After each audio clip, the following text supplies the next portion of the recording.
Cite a couple of critical success factors for Rick Scott's election as governor. Well, I think first and foremost, because he got into the race very late, he was blessed with unlimited resources. And so Florida is a very expensive state in which to run a campaign, particularly as an unknown, which he was to voters when he announced his candidacy.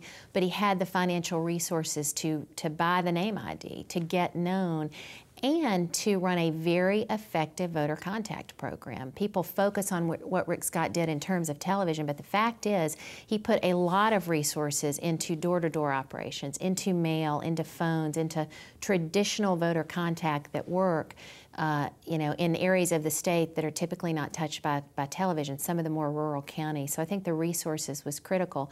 But he also had an interesting story, and he stayed on message. As you said, he was very focused on jobs, jobs, jobs, jobs creation.